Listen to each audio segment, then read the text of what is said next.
nga usahay makaingon tag sakit may bilaan ta, pero masakit kung ang ipulis sa imuha, imura kong amiga.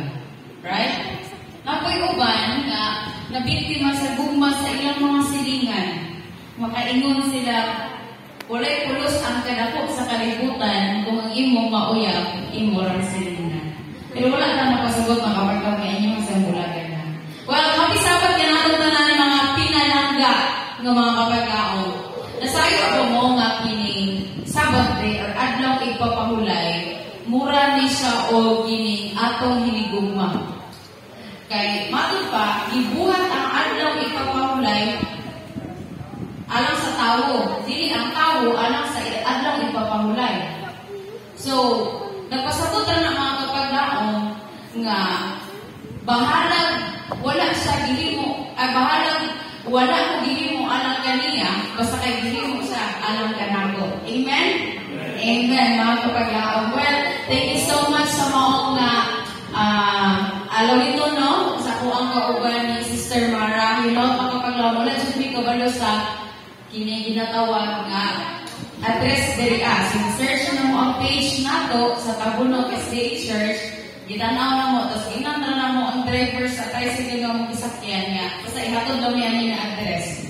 So, giampo na ko sa mga gagyahin mga paglaong nga makaabot dyan me before magsugod ang atong pagsimba. And praise the Lord, nag-abot yun me sa mong kauban ni David. And of course, thank you guys sa ato ang nag-introduction, no?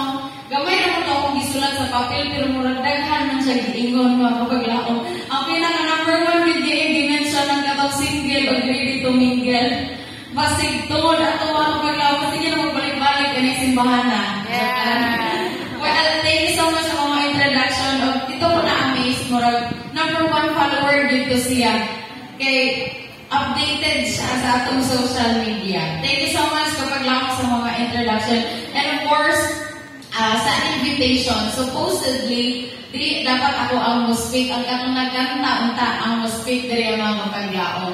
Well, mudiklayot ako sa offer kay, I just wanna say sorry. Ako ang diri voice, pero nag-listen ko og tulo siguro sa silitis ba na. So, mura, dili kayo power mo istorya. Hinahinay lang sa takarong kagabion.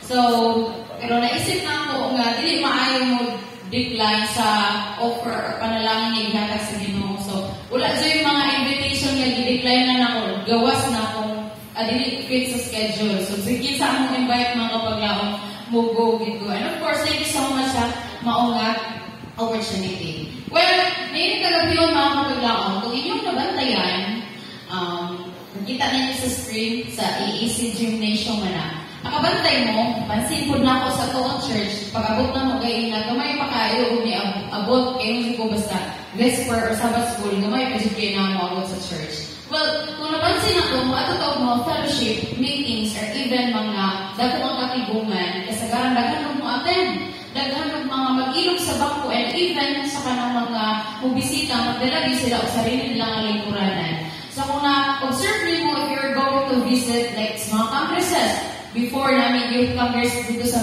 Mountain View College, ang mga SSDY congress dito i-held. So kung ma-observe mo, sa'yo pa lang sa kadlawan ang mga delegates, sa'yo na sila mumata. Magdala o pamahaw nila pa yung ito paningakon. Even banig, dito na sila magyaka sa tubangan para lang din makafocus sila sa speaker.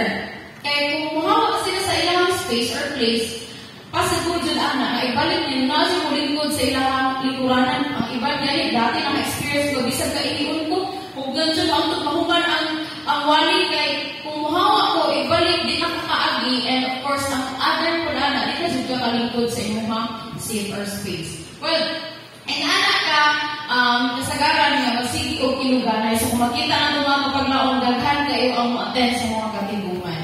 Well, hindi kagabion, even if dili fully book ang ato ang church, bisa nung dili daghan o dilingkod, hinugdugin ninyo mga kapaglaong na ang ato ang lingkuranan, ang ato ang shares, mura na siya o atong hinigugma